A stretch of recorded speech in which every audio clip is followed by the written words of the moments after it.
Welcome to tech unlock. इस video में देखेंगे हम हमारा next point which is caching. यहाँ पे देखिए आपकी कैचे मेमोरी कैसे यूज़ होती है और कैचे मेमोरी में मतलब उसका क्या काम होता है वो हम देखेंगे आपके कंप्यूटर सिस्टम में। यहाँ पे देखिए फर्स्ट पॉइंट है generally the information kept in storage system as the information is being access it is copied into another faster storage system called cache. यहाँ पे देखिए जब भी आप कोई इन्फॉर्मेशन स्टोर करते हैं तो आपकी क्या होती है, यहाँ पे इन्फॉर्मेशन स्टोर करने के लिए हम क्या यूज़ करते हैं, आपकी स्टोरेज सिस्टम। फॉर एग्जांपल आप करें आपके प्राइमरी स्टोरेज हो गए, आपके सेकेंडरी स्टोरेज हो गए और या आपकी हो गई कैश मेमोरी। तो यहाँ पे देखिए जब भी हम कोई इन्फॉर्मेशन एक्सेस करते हैं तो उसे फर्स्ट हम कहाँ पे कॉपी करते हैं, एक फास्टर स्टोरेज में कॉपी करते हैं जिसका नाम क्या है, आपकी कैश मेमोरी। तो यहाँ पे देखिए जो आपकी कैश मेमोरी है उसमें हम कब ट्रांसफ़र करते हैं इन्फॉर्मेशन, जब उसे हम एक्सेस करते हैं। फॉर एग्जांपल आपका अगर कोई प्रोग्राम है जो आपका हार्ड डिस्क में सेव है तो उसे अगर हमने रन किया तो रन करने के बाद वो कहाँ पे कॉपी होगा, आपके मेन मेमोरी में। और मेन मेमोरी में कॉपी होने के बाद उसकी एक अनदर कॉपी कहाँ पे क्रिएट होती है, आपकी कैश मेमोरी में क्रिएट होती है। क्यों होती है ये मैं आपको आगे बताता हूँ। नेक्स्ट देखिए when any information is required we first check whether it is in cache। तो यहाँ पे देखिए जब भी आपकी सिस्टम में कोई भी नई इन्फॉर्मेशन की रिक्वायरमेंट होती है, जब भी आपका यूज़र आपके ऑपरेटिंग सिस्टम में किसी इन्फॉर्मेशन को एक्सेस करने के लिए क्या करता है, रिक्वेस्ट सेंड करता है, तब वहाँ पे आपकी सिस्टम फर्स्ट ऑफ ऑल उसे कहाँ चेक करती है, आपके कैश मेमोरी में चेक करती है। ऐसा क्यों किया जाता है, यहाँ पे देखिए जब भी हम कोई डेटा एक्सेस करते हैं तो वो पहले मेन मेमोरी में आता है और मेन मेमोरी में आने के बाद वो कहाँ पे जाता है, आपके कैश मेमोरी में जाता है। अगर कोई डेटा आप रिपीटेडली यूज़ कर रहे हैं तभी वो कहाँ पे स्टोर किया जाता है, आपके कैश मेमोरी में स्टोर किया जाता है। मतलब यहाँ पे देखिए आपकी यहाँ पे होती है आपकी हार्ड डिस्क से डेटा कहाँ पे कॉपी किया जाता है, आपके मेन मेमोरी में। क्यों? क्योंकि अगर आपको कोई प्रोग्राम एग्जीक्यूट करना है या सिंपली आपको उसे ओपन करना है तो पहले हम कहाँ पे लेते हैं, उसे मेन मेमोरी में लेते हैं, किसी स्लॉट में उसे क्या करते हैं, असाइन करते हैं और उसके बाद यूज़र क्या करता है, उसे एक्सेस करता है। यूज़र के एक्सेस करने से पहले यहाँ पे एक कौन सी कंसेप्ट आती है, आपकी कैश मेमोरी आती है। इसमें क्या होता है कि अगर कोई इन्फॉर्मेशन यूज़र अगर रिपीटेडली यूज़ कर रहा है तो वो पहले कहाँ कॉपी की जाती है, उसकी एक कॉपी मतलब उसकी एक रिप्लिका कहाँ पे क्रिएट की जाती है, आपकी कैश मेमोरी में क्रिएट की जाती है। ऐसा क्यों किया जाता है, क्योंकि कैश मेमोरी आपके मेन मेमोरी से भी क्या होती है, फास्टर होती है। और अगर कोई इन्फॉर्मेशन है जो आपकी कैश मेमोरी में सेव है तो उसे एक्सेस करने का टाइम क्या हो जाएगा, यहाँ पे बहुत ही शॉर्ट हो जाएगा। फॉर एग्जांपल यहाँ पे देखिए अगर P1 प्रोसेस है, P1 प्रोसेस में सपोज एक पेज है आपका, पेज 1 कोई भी आपका सेव है तो वो क्या है, आपको एक्सेस करने के लिए सपोज यहाँ पे आपको लग रहे हैं 5 सेकंड लग रहे हैं। तो यहाँ पे देखिए कैश मेमोरी बहुत ही फास्ट होती है, यहाँ पे मिली सेकंड में क्या हो जाएगा, आपका काम हो जाएगा। तो आप यहाँ पे अगर कह सकते हैं कि हम मेन मेमोरी के बजाय कैश मेमोरी ही क्यों नहीं यूज़ करते, डायरेक्टली हम कैश मेमोरी भी यूज़ कर सकते हैं क्योंकि ये सबसे फास्टर है। तो ऐसा नहीं है, क्योंकि कैश मेमोरी बहुत ही कॉस्टली होती है, इस वजह से हम उसे यूज़ करते हैं लेकिन लिमिटेड साइज़ की ही यूज़ करते हैं। उसकी साइज़ बहुत ही शॉर्ट होती है, MBs में ही होती है। और आपकी मेन मेमोरी क्या होती है, मेन मेमोरी भी आपकी कॉस्टली होती है but as compare to cache memory वो क्या होती है, थोड़ी लेस कॉस्टली होती है। तो इस वजह से यहाँ पे हम GBs में यूज़ करते हैं। और यहाँ पे सबसे आपकी चीपर मेमोरी कौन सी होती है, मतलब सबसे आपकी लो प्राइस किसकी होती है, आपकी सेकेंडरी मेमोरी, जिसे हम हार्ड डिस्क कहते हैं या SSD, आप SATA ड्राइव जो भी आप कह सकते हैं। तो उसकी साइज़ कितनी होती है, TB में होती है, in the term of TB। या आप कह सकते हैं 500 GB, 1000 GB या 1024 GB, यानी आपका 1 TB हो सकता है। तो यहाँ पे देखिए यूज़र को अगर फास्टर एक्सेस करना है तो यहाँ पे देखिए आपकी फर्स्ट ऑफ ऑल सिस्टम, आपका कंप्यूटर, आपका CPU फर्स्ट किस में चेक करेगा, आपके कैश मेमोरी में चेक करेगा। जो भी यूज़र को इन्फॉर्मेशन लग रही है वो अगर वहाँ पे प्रेजेंट होगी तो यहाँ से डायरेक्टली क्या हो जाएगा, इमीडिएटली एक्सेस किया जाएगा। अगर यहाँ पर नहीं है तो आपका CPU क्या करता है, उसे मेन मेमोरी में सर्च करता है और मेन मेमोरी से फिर क्या करता है, उसे एक्सेस करता है। ये क्या है, आपकी जनरल प्रोसेस है। तो यहाँ पे देखिए when any information is required we first check whether it is in cache। तो यहाँ पे देखिए फर्स्ट आपका CPU कहाँ पे चेक करता है, आपके कैश मेमोरी में चेक करता है, क्योंकि ये क्या है, अगर उसमें प्रेजेंट होगी तो यहाँ पे फास्टली आप क्या करेंगे, एक्सेस कर देंगे। और यहाँ पे सिंपली यूज़र को क्या होगा, यहाँ पे फास्टर एक्सेस मिल जाएगा इन्फॉर्मेशन का। नेक्स्ट देखिए if it is we use it directly from the cache तो यहाँ पे देखिए अगर वो आपके कैश मेमोरी में प्रेजेंट होगी तो हम डायरेक्टली वहाँ से क्या करते हैं, वो इन्फॉर्मेशन यूज़ करते हैं, मतलब एक्सेस करते हैं। Otherwise we access it from the main storage. यहाँ पे मैंने आपको बताया कि यहाँ पर अगर प्रेजेंट नहीं है तो आपका सीपीयू कहाँ पे सर्च करता है उसे, मेन मेमोरी में, मेन स्टोरेज यानी आपकी मेन मेमोरी में, and putting its copy in cache so that we will need again in future. और यहाँ पे देखिए मेन मेमोरी से जब हम एक्सेस करते हैं तो उसकी एक कॉपी, मतलब उसकी एक रिप्लिका क्या करते हैं यहाँ पे स्टोर करते हैं, कि अगर फ्यूचर में अगर उस इंफॉर्मेशन की फिर से अगर ज़रूरत पड़ी तो यहाँ पे फास्टली डायरेक्टली सीपीयू को यहाँ पे डबल टाइम लगेगा यहाँ पे कॉपी करने के लिए। तो यहाँ पे मतलब मेन मेमोरी से यहाँ पे एक्सेस करने के लिए यहाँ पे ज़्यादा टाइम लगेगा। तो नेक्स्ट टाइम सीपीयू क्या करेगा, सेम इन्फॉर्मेशन को कहाँ से फेच करेगा, आपके कैche मेमोरी से। नेक्स्ट देखिए, cash management is an important design problem because cash is limited in size. यहाँ पे मैंने आपको बताया ये बहुत ही कॉस्टली होती है, इस वजह से हम बहुत ही लिमिटेड साइज में ही इसे क्या कर पाते हैं, यूज़ कर पाते हैं। The performance of the computer operations can be improve bye careful selection of a cash and it's size. यहाँ पे देखिए आपके कंप्यूटर का परफॉर्मेंस, ओवरऑल परफॉर्मेंस किस पे डिपेंड करता है, आपके मतलब कंप्यूटर में जो भी ऑपरेशन हो रहे हैं उनका परफॉर्मेंस किस पे डिपेंड करता है, मतलब ये कौन इंप्रूव भी कर सकता है आपके, by the careful selection of cash and it's size. मतलब आपकी कैश अगर वहाँ पे क्या होगी, ज़्यादा होगी, उसकी साइज ज़्यादा होगी तो ऑब्वियसली क्या होगा, यहाँ पे ज़्यादा इन्फॉर्मेशन आप ऑब्वियसली स्टोर कर पाएंगे, तो आपका कंप्यूटर ऑटोमेटिकली क्या हो जाएगा, फास्टर हो जाएगा। सिंपल है। और यहाँ पे आपके कैश पे भी क्या होता है, यहाँ पे डिपेंड होता है और उसके साइज पे भी डिपेंड होता है। नेक्स्ट देखिए, और यहाँ पे वर्जन भी होते हैं एक्चुअल में कैश के आपके, आपने सुना होगा न्यू, अगर आप लैपटॉप लेते हैं या कोई भी डेस्कटॉप सिस्टम अगर आप बनाते हैं तो यहाँ पे L1 कैचे होती है, L2 कैचे होती है और L3 कैचे होती है। लेवल 1, लेवल 2, लेवल 3 आपको पता होगा। जनरली L1 क्या होती है आपकी, बहुत ही कम होती है, 512 KB फॉर एग्जाम्पल। L2 आपकी क्या होती है, थोड़ी ज़्यादा होती है, फॉर एग्जाम्पल 2 MB क्या होगी यहाँ पे, लेवल 2 होगी। और फॉर एग्जांपल L3 आपकी क्या होगी, 8 MB होगी। तो यहाँ पे मैंने एक एग्जांपल दे दिया। ऐसे नंबर ऑफ लेवल ऑफ क्या होते हैं यहाँ पे, कैचे मेमोरी होती है। नेक्स्ट देखिए, main memory can act as a cache for secondary storage because data in secondary storage is first copied into main memory before access. यहाँ पे देखिए आपकी मेन मेमोरी क्या हो सकती है, एज अ कैश में, कैश क्या हो सकती है यहाँ पे यूज़ हो सकती है, किसके लिए, आपके मैग्नेटिक डिस्क यानी आपके हार्ड डिस्क के लिए। क्योंकि मैग्नेटिक डिस्क से मतलब आप हार्ड डिस्क से जब भी डेटा कॉपी करते हैं तो फर्स्ट ऑफ ऑल वो कहाँ पे लोड किया जाता है, आपके मेन मेमोरी में, उसे एग्जीक्यूट करने के लिए, ये आपको पता है। तो यहाँ पे आपके हार्ड डिस्क के लिए मेन मेमोरी क्या हो गई, एक कैश मेमोरी हो गई। नेक्स्ट देखिए, in addition to this special high speed memory can be used as cache for main memory. और यहाँ पे देखिए मेन मेमोरी में हम क्या कर सकते हैं, एक स्पेशल मेमोरी भी हम यूज़ कर सकते हैं। हाई स्पीड मेमोरीज भी आती है आपकी, जो क्या हो सकती है, एज अ कैश हम क्या कर सकते हैं, यहाँ पे यूज़ कर सकते हैं। लेकिन जो आपकी रियल की कैश मेमोरी होती है वो उनकी तरह उतनी फास्टर नहीं होती। आपकी जो इनबिल्ड होती है आपके बोर्ड में वही क्या होती है, आपकी फास्टर होती है। नेक्स्ट देखिए, again hardware register can act as a cache for the next level. और यहाँ पे देखिए अगेन आपका हार्डवेयर रजिस्टर भी क्या हो सकता है, यहाँ पे एज अ कैश मेमोरी हम क्या कर सकते हैं, यूज़ कर सकते हैं। यहाँ पे नेक्स्ट लेवल के लिए हम यहाँ पे देख रहे हैं, मतलब आपका स्पेशल मेमोरी भी होती है, हाई स्पीड मेमोरी, और यहाँ पे हार्डवेयर रजिस्टर आपके क्या होते हैं, एज अ कैश हम क्या कर सकते हैं, यूज़ कर सकते हैं। मतलब आपके हार्डवेयर रजिस्टर आपको पता है, रजिस्टर पे हम जनरली क्या करते हैं, एरिथमेटिक ऑपरेशन करते हैं, जो क्या होते हैं कंपैरेटिवली बहुत ही फास्टर होते हैं रजिस्टर पे जो भी हम ऑपरेशन परफॉर्म करते हैं। तो यहाँ पे रजिस्टर एज अ कैश यहाँ पे यूज़ हो सकती है। फॉर एग्जाम्पल यहाँ पे देखिए, let an integer A B located in some file F on magnetic disk. यहाँ पे देखिए एक सिनारियो कंसीडर किया गया है कि आपके मैग्नेटिक डिस्क मतलब आपके हार्ड डिस्क में क्या है, एक फाइल एफ नाम की एक फाइल सेव है जिसमें क्या है, आपका इंटीजर ए नाम का कोई वेरिएबल होगा। तो नेक्स्ट देखिए, the value of A to B incremented by 1। और यहाँ पे देखिए ऑपरेशन क्या परफॉर्म हो रहा है, वैल्यू ऑफ ए क्या हो रही है, यहाँ पे 1 से इंक्रीमेंट हो रही है। This operation proceeds by issuing an input output operation to copy the disk block on which A resides into main memory. और यहाँ पे देखिए ये ऑपरेशन आपका परफॉर्म किया जा रहा है इनपुट आउटपुट ऑपरेशन के जरिए। कॉपी होगा आपके फर्स्ट के कहाँ से कॉपी होगा, मैग्नेटिक डिस्क से आपके कहाँ पे कॉपी होगा, मेन मेमोरी में कॉपी होगा। ठीक है, प्रोसेस में बताता हूँ आपको।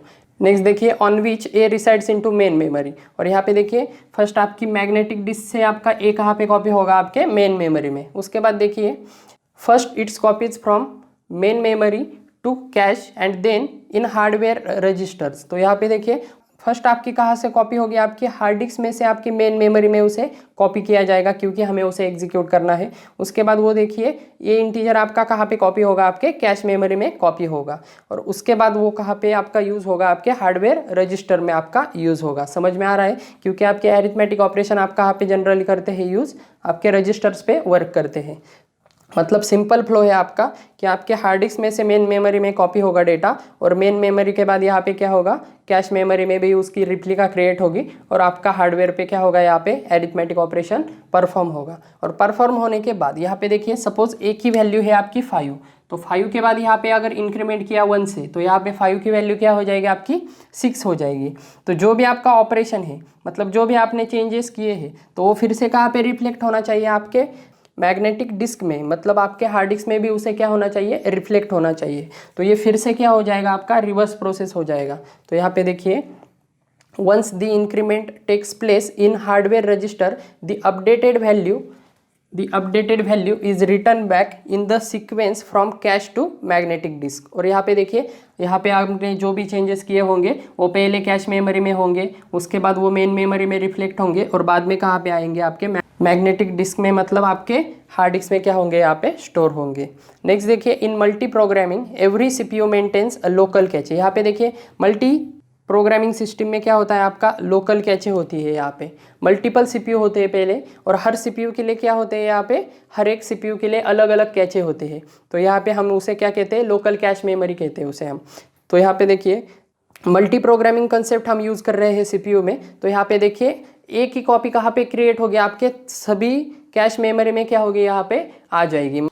तो नेक्स्ट देखिए, देयर कॉपी ऑफ ए में एग्जिस्ट साइमल्टेनियसली इन मल्टीपल कैश। तो यहाँ पे देखिए मल्टी प्रोग्रामिंग के जरिए हम क्या कर रहे हैं, सीपीयू, मल्टीपल सीपीयू हम क्या कर रहे हैं, यहाँ पे यूज़ कर रहे हैं, मतलब काम में ले रहे हैं। तो हर एक सीपीयू के लिए, मतलब हर एक सिस्टम के लिए आपका क्या होगा, यहाँ पे प्रोसेसर के लिए लोकल कैश मेमोरी क्या होगी, यहाँ पे अलग होगी। तो अलग होने की वजह से आप जब भी उसे परफॉर्म करेंगे कोई ऑपरेशन, तो यहाँ पे हर एक कैश मेमोरी में क्या होगा, वहाँ पे वो कॉपी की जाएगी। फॉर एग्जांपल यहाँ पे सपोज मेरे 3 सीपीयू काम कर रहे हैं, तो यहाँ पे 3 लोकल कैचे क्या होंगे, यहाँ पे काम करेंगे। तो हर एक कैचे में क्या होगी, जब भी हम उसे एक्सेस करेंगे तो उसकी रिप्लिका क्या होगी, यहाँ पे क्रिएट होगी। क्रिएट होने के बाद यहाँ पे देखिए, it must make sure updation of A in one cache is immediately reflected in the copy of A in other cache।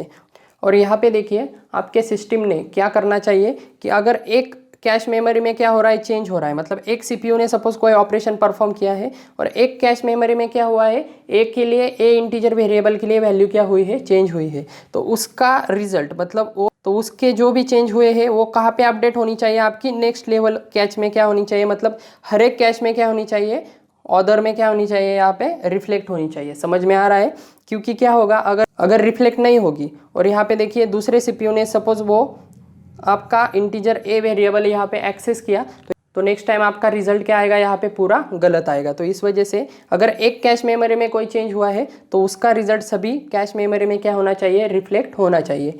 इसकी ज़रूरत सिर्फ कहाँ पे पड़ेगी, आपकी मल्टी प्रोग्रामिंग में, जहाँ पे मल्टीपल सीपीयूज हम यूज़ करते हैं।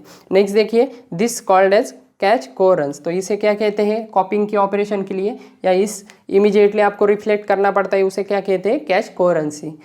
नेक्स्ट देखिए, यहाँ पे सिंपल मैंने डायग्राम दी है, copy data A from magnetic disk to hardware registers.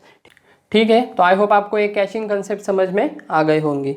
इसके बाद देखेंगे हम input output systems. Okay, next point है हमारा इनपुट आउटपुट सिस्टम्स। यहाँ पे देखिए, OS always tries to hide some typical behaviour of hardware from user. यहाँ पे देखिए आपके यूज़र से आपकी ओएस क्या करती है, बहुत सारे ऑपरेशन ऐसे होते हैं कि आपके ऑपरेटिंग सिस्टम क्या करती है, अपने लेवल पे उसे क्या करती है, मैनेज करती है, और आपके यूज़र से क्या करती है, वो जो भी उसका इंटरफेस होगा, जो भी उसके ऑपरेशन होंगे, वो क्या करके रखती है, हाइड करके रखती है। नेक्स्ट देखिए, for an instance in Unix the way input output devices works is hidden from the users। For example यहाँ पे देखिए, यूनिक्स के जो भी ऑपरेटिंग सिस्टम हो गए आपके, वो क्या करते हैं, आपके इनपुट आउटपुट डिवाइस के वर्क क्या करते हैं, हाइड करके रखते हैं यूज़र से। OS handles it on its own. तो यहाँ पे देखिए आपकी ऑपरेटिंग सिस्टम उसे क्या करती है, खुद ब खुद उसे क्या करती है, परफॉर्म करती है। कौन से हैं जो आपके ऑपरेटिंग सिस्टम द्वारा अपने आप किए जाते हैं, यहाँ पे देखिए, input output subsystems are made of number of components. तो यहाँ पे देखिए आपकी इनपुट आउटपुट सिस्टम क्या है, नंबर ऑफ कंपोनेंट्स उसमें क्या है, ऐड है, सम आर एज फॉलोज। उसमें से यहाँ पे देखिए कुछ यहाँ पे दिए हैं। फर्स्ट है यहाँ पे मेमोरी मैनेजमेंट। यहाँ पे देखिए this component involves spooling, buffering and caching. तो यहाँ पे देखिए मेमोरी मैनेजमेंट में आपके जो भी ऑपरेशन होंगे वो सभी क्या करते हैं, आपके ऑपरेटिंग सिस्टम द्वारा ही किए जाते हैं। सेकंड देखिए यहाँ पे जनरल डिवाइस ड्राइवर। यहाँ पे देखिए कोई भी आपके जनरल डिवाइस ड्राइवर है वो क्या होंगे, यहाँ पे आपके ऑपरेटिंग सिस्टम ही उसे क्या करेगी, हैंडल करेगी। पर्टिकुलर, थर्ड देखिए पर्टिकुलर हार्डवेयर डिवाइस ड्राइवर। कोई भी पर्टिकुलर हार्डवेयर डिवाइस ड्राइवर हो सकते हैं। डिवाइस ड्राइवर मतलब क्या है, जनरल या हो गए या आपके हार्डवेयर के हो गए। फॉर एग्जांपल प्रिंटर क्या हो गया आपका, स्पेसिफिक एक पर्टिकुलर डिवाइस ड्राइवर हो गया, क्योंकि प्रिंटर अगर हमें एक्सेस करना है तो उसके डिवाइस ड्राइवर पहले हमें क्या करने पड़ते हैं, हमारे ऑपरेटिंग सिस्टम में हमें इंस्टॉल करने पड़ते हैं। हमारे जो भी विंडोज़ आपकी जो भी ऑपरेटिंग सिस्टम होगी उसमें हमें इंस्टॉल करने पड़ते हैं, उसके बाद ही हम उसे क्या करते हैं, एक्सेस करते हैं। फॉर एग्जांपल आपका कैनन का प्रिंटर हो गया या जो भी आपके डिवाइस है। और दूसरा यहाँ पे अगर जनरल हम कहें तो जनरल में आपके सपोज यहाँ पे वाईफाई अगर हमने ले लिया, लैपटॉप में क्या होता है आपका वाईफाई का हार्डवेयर होता है, उसे अगर हमें एक्सेस करना है तो उसके लिए क्या लगेंगे, आपको डिवाइस ड्राइवर लगेंगे जो आपको वाईफाई का एक्सेस देंगे और उससे हम क्या करेंगे, उसे कंट्रोल करेंगे। तो यहाँ पे अलग अलग डिवाइस ड्राइवर यहाँ पे आ सकते हैं। The device driver to which a particular device is assign only understand the peculiarities of that particular hardware device. यहाँ पे देखिए आपका जो भी हार्डवेयर डिवाइस होगा तो उसके लिए क्या करेंगे, आपके पर्टिकुलर ही हार्डवेयर लगेंगे। यहाँ पे देखिए पर्टिकुलर डिवाइस के लिए पर्टिकुलर क्या लगेंगे, यहाँ पे हार्डवेयर लगेंगे, जिससे क्या करेंगे, हम उसे एक्सेस करेंगे। क्योंकि हर एक ड्राइवर के लिए क्या होंगे, उसके इंस्ट्रक्शन अलग होंगे। फॉर एग्जांपल आपका सपोज यहाँ पे दो प्रिंटर है आपके कैनन का, सपोज यहाँ पे कोई एक प्रिंटर है और यहाँ पे HP का अगर अलग प्रिंटर है, तो यहाँ पे देखिए कैनन के ड्राइवर सिर्फ किसे एक्सेस करेंगे, आपके कैनन के प्रिंटर को ही यहाँ पे एक्सेस कर पाएंगे। और यहाँ पे HP का ड्राइवर यहाँ पे किसको एक्सेस कर पाएंगे, सिर्फ आपके HP को ही एक्सेस कर पाएंगे। क्योंकि इसके डिवाइस ड्राइवर में क्या होगा, सिर्फ किसके इंस्ट्रक्शन होंगी, इसे एक्सेस करने के लिए स्पेसिफिक क्या होंगे, स्पेशल इंस्ट्रक्शन होंगे, और इसके क्या होंगे यहाँ पे अलग होंगे। समझ में आ रहा है। तो इंस्ट्रक्शन वाइज भी क्या होगा, यहाँ पे पर्टिकुलरली डिफरेंट ड्राइवर के डिफरेंट हार्डवेयर के क्या होंगे, यहाँ पे पर्टिकुलर इंस्ट्रक्शंस भी यहाँ पे होंगे, जिसे हम क्या कहते हैं, सिंपली डिवाइस ड्राइवर कहते हैं। तो आई होप आपको ये समझ में आ गया होगा। इसके बाद हम देखेंगे security and protection. Okay, last point है हमारा प्रोटेक्शन एंड सिक्योरिटी। यहाँ पे देखिए ऑपरेटिंग सिस्टम के पॉइंट ऑफ व्यू से ये बहुत ही इंपॉर्टेंट पॉइंट है हमारे सिस्टम में। तो यहाँ पे देखिए protection and security. In multi user and multi processing environment several users execute their processes concurrently in the system. यहाँ पे देखिए आपके मल्टी यूजर सिस्टम में और या जहाँ पे आपकी मल्टी प्रोसेसिंग होती है, जहाँ पे मल्टी प्रोसेसिंग भी इन्वायरमेंट होता है, वहाँ पे आपके क्या होते हैं, अलग अलग यूजर क्या करते हैं, अलग अलग प्रोसेसेस यहाँ पे एग्जीक्यूट करते हैं ऑपरेटिंग सिस्टम, और यहाँ पे कॉन्करेंटली उसे एग्जीक्यूट किया जाता है। मतलब एट अ टाइम सभी प्रोसेस क्या होते हैं, मल्टीपल यूजर एग्जीक्यूट करते हैं। Operating system must have some mechanisms that provide authorization and control access to files, memory area, CPU and other resources in the system. यहाँ पे देखिए आपके मल्टीपल यूजर, यहाँ पे मल्टीपल प्रोसेसेस आपके कॉन्करेंटली क्या करते हैं, एग्जीक्यूट करते हैं। तो यहाँ पे उनमें ऑथराइजेशन होना मतलब कंट्रोलिंग एक्सेस होना किसी फाइल के लिए, या फिर स्पेसिफिक यूज़र के लिए उसका ऑथराइजेशन होना एक्सेस करने का, यहाँ पे क्या है, बहुत ही इंपॉर्टेंट है। वहाँ पे क्या हो सकता है, कोई फाइल का एक्सेस हो सकता है, मेमोरी का एक्सेस हो सकता है, या आपका CPU यूज़ करने का एक्सेस हो सकता है, या अदर रिसोर्सेज भी हो सकते हैं। फॉर एग्जांपल आपके इनपुट आउटपुट डिवाइस भी हो सकते हैं, प्रिंटर, स्कैनर, प्लॉटर, जो भी है आपके रिसोर्सेज जो भी हो सकते हैं। तो यहाँ पे देखिए हर एक को एक्सेस कंट्रोल देने का काम कौन करती है, आपकी ऑपरेटिंग सिस्टम देती है। और हर एक यूज़र को मतलब हर एक यूज़र को किसको अलाउ करना है हमें एक्सेस करने के लिए, ये भी कौन करता है, आपके ऑपरेटिंग सिस्टम ही उसे क्या करती है, मैनेज करती है। नेक्स्ट देखिए protection is a mechanism for controlling access to user और प्रोसेसेस इन द सिस्टम। तो यहाँ पे देखिए प्रोटेक्शन क्या है, एक मैकेनिज्म है आपका एक्सेस कंट्रोलिंग का। मतलब आपके एक्सेस मतलब किस यूज़र को कौन सा एक्सेस देना चाहते हैं आप, ये मतलब क्या हो गया उसका एक्सेस कंट्रोलिंग, मतलब क्या हो गया, उसकी प्रोटेक्शन हो गया किसी भी सिस्टम के लिए। Protection can improve reliability by detecting errors at the interfaces between component subsystem। यहाँ पे देखिए प्रोटेक्शन आपका क्या करता है, यहाँ पे रिलायबिलिटी यहाँ पे प्रोवाइड करता है। किस में आपकी रिलायबिलिटी इंप्रूव होती है, एरर डिटेक्शन में यहाँ पे इंप्रूव होती है, मल्टीपल इंटरफेस के बिटवीन। समझ में आ रहा है, सब सिस्टम के बिटवीन मल्टीपल इंटरफेस यहाँ पे जब भी काम करते हैं तो यहाँ पे आपकी रिलायबिलिटी, यानी सपोज यहाँ पे किसी यूज़र को किसी प्रिंटर को एक्सेस करने की परमिशन नहीं है, तो यहाँ पे क्या होगा, सिंपली उसे ब्लॉक किया जाएगा या सिंपली उसे डिनाई किया जाएगा। तो यहाँ पे क्या होगी, प्रोटेक्शन यहाँ पे सिंपली प्रोवाइड किया जाएगा। और in the form of error यहाँ पे क्या होते हैं, जनरली वो अपीयर होते हैं जब भी कोई प्रोटेक्शन का इशू यहाँ पे होता है अनऑथराइज यूजर का। नेक्स्ट देखिए, an adequate protection to the system may be prone to failure. यहाँ पे देखिए, आपकी अगर परफेक्टली प्रोटेक्टेड सिस्टम है तो यहाँ पे वो क्या होती है, आपकी फेल्योर नहीं होती है यहाँ पे, मतलब वो फेल होने के चांसेस बहुत ही क्या हो जाते हैं, कम हो जाते हैं। For example, the authentication information of user can be stolen. यहाँ पे देखिए, प्रोटेक्शन देने की हमें ज़रूरत क्यों पड़ती है, अगर कोई हाई लेवल का यूज़र है, मतलब ऑथेंटिकेटेड जो भी यूज़र है, ऑथराइज यूज़र है, उसकी अगर कोई इन्फॉर्मेशन है उस यूज़र की, तो वो क्या हो सकती है, अगर हमने प्रोटेक्शन नहीं दिया तो वो क्या हो सकती है, स्टोलन हो सकती है, मतलब चुराई जा सकती है, कॉपी हो सकती है, मॉडिफाई हो सकती है या डिलीट भी हो सकती है। तो यहाँ पे हमें, तो इन सभी क्राइटेरिया में हमें क्या करना पड़ता है, प्रोटेक्शन प्रोवाइड करना पड़ता है एक यूज़र को दूसरे यूज़र का डेटा क्या करने के लिए, एक्सेस करने से रोकने के लिए। नेक्स्ट देखिए, hence there should be a security in the system that defends from the external and internal attacks. और यहाँ पे देखिए, आपके सिस्टम में ऐसा प्रोटेक्शन मैकेनिज्म या सिक्योरिटी मैकेनिज्म होना चाहिए जो आपके इंटरनल और एक्सटर्नल अटैक्स को क्या कर सकता है, यहाँ पे डिफेंड कर सकता है। सच एज यहाँ पे देखिए वायरसेस एंड वर्म्स। यहाँ पे देखिए, कोई भी वायरस हो गया या वर्म हो गया, वो क्या हो सकता है, यहाँ पे किसी भी फाइल को आपका मॉडिफाई भी कर सकता है, रिप्लिका क्रिएट कर सकता है। वायरसेस आपको पता होंगे कंप्यूटर सिस्टम में, जो क्या करते हैं, आपके फाइल को इन्फेक्ट करता है और यहाँ पे आपका डेटा भी यहाँ पे मॉडिफाई कर सकता है। नेक्स्ट देखिए, डेनियल ऑफ सर्विस अटैक हो गया, यहाँ पे आइडेंटिटी थेफ्ट अटैक हो गया या थेफ्ट ऑफ सर्विस अटैक हो गया। यहाँ पे अलग अलग टाइप के यहाँ पे क्या होते हैं, अटैक से हमें क्या करना पड़ता है, फॉर एग्जाम्पल उसे डिफेंड करना पड़ता है। नेक्स्ट देखिए, all users in the system must be distinguish with the help of protection and security. यहाँ पे देखिए, आपके सभी सिस्टम में क्या होना चाहिए, प्रोटेक्शन एंड सिक्योरिटी क्या होनी चाहिए, डिस्टिंग्विश की जानी चाहिए। किसमें, आपके टोटल यूज़र में। मतलब एक सिस्टम में अगर आपके दो यूज़र हैं, सपोज यहाँ पे आपका गेस्ट यूज़र है, गेस्ट आपका क्या होता है, कॉमन यूज़र होता है विंडोज़ में, तो उसको क्या नहीं होते, सभी एक्सेस नहीं होते, डिलीशन वगैरह ये एक्सेस नहीं होते। आप देना चाहे तो दे भी सकते हैं, लेकिन इनिशियली उसे क्या नहीं होते, एक्सेस नहीं होते। और यहाँ पे एडमिनिस्ट्रेटर का आपका क्या होता है, यहाँ पे अकाउंट होता है जिसमें क्या होते हैं, आपके फुल ऑथराइजेशन होते हैं। समझ में आ रहा है। तो यहाँ पे हर एक यूज़र को आपको क्या करना पड़ता है, डिस्टिंग्विश करना पड़ता है प्रोटेक्शन वाइज। उसके प्रोटेक्शन एंड सिक्योरिटी क्या करने पड़ते हैं, आपको डिस्टिंग्विश करने पड़ते हैं कि उसको कितना एक्सेस देना है आपके सिस्टम में। नेक्स्ट देखिए, the authentication of user is determined by logging in the system with the help of correct user name and password. और यहाँ पे देखिए, आप किसी भी सिस्टम में एंटर कैसे करते हैं, सिंपली मतलब कोई ऑथराइज यूज़र है या नहीं है, ये सिंपली कैसे हमें पता चलेगा। एडमिन का क्या होगा, यहाँ पे स्पेसिफिक यूज़र नेम होगा और उसका क्या होगा, नीचे पासवर्ड दिया होगा। अगर वो सक्सेसफुली वो लॉगिन करता है, मतलब वो ऑथेंटिकेशन क्या करता है, सिंपली पास करता है, तो भी तभी यहाँ पे क्या होगा, सिंपली वो आपके सिस्टम में एंटर कर सकता है और मॉडिफिकेशन क्या कर सकता है, सिंपली कर सकता है। समझ में आ रहा है। नेक्स्ट देखिए, in some operating systems like Linux set of users may be allow to perform set of operation. यहाँ पे देखिए, लिनक्स ऑपरेटिंग सिस्टम में आपके सेट ऑफ यूजर्स हो सकते हैं। सेट ऑफ यूजर मतलब ग्रुप ऑफ यूजर हो सकते हैं जो क्या होते हैं, किसी भी इंफॉर्मेशन को एक्सेस करने के लिए यहाँ पे क्या होते हैं, अलाउ किए जाते हैं।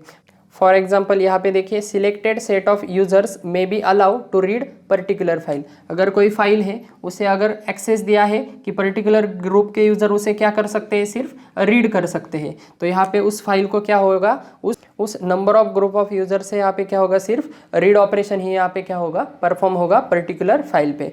फाइल वाइज आप क्या कर सकते हैं, डिफरेंट यूजर्स के लिए डिफरेंट एक्सेस परमिशन भी यहाँ पे आप दे सकते हैं। मैंने फाइल सिस्टम टॉपिक में इससे पहले वीडियो में मैंने एक्सेस कंट्रोल कैसे असाइन किए जाते हैं आपके पर्टिकुलर फाइल को, वो डिटेल में एक्सप्लेन किया है। वहाँ पे जाके आप देख सकते हैं। रीड राइट एग्जीक्यूट जो भी आपके एक्सेस परमिशन है, वहाँ पे हम क्या करते हैं, एग्जीक्यूट कर सकते हैं आपके chmod कमांड से। ठीक है, तो आई होप आपको ये प्रोटेक्शन एंड सिक्योरिटी समझ में आ गया होगा, इंपॉर्टेंट पॉइंट है। ठीक है, तो फिलहाल इस वीडियो में इतना ही था। Thank you.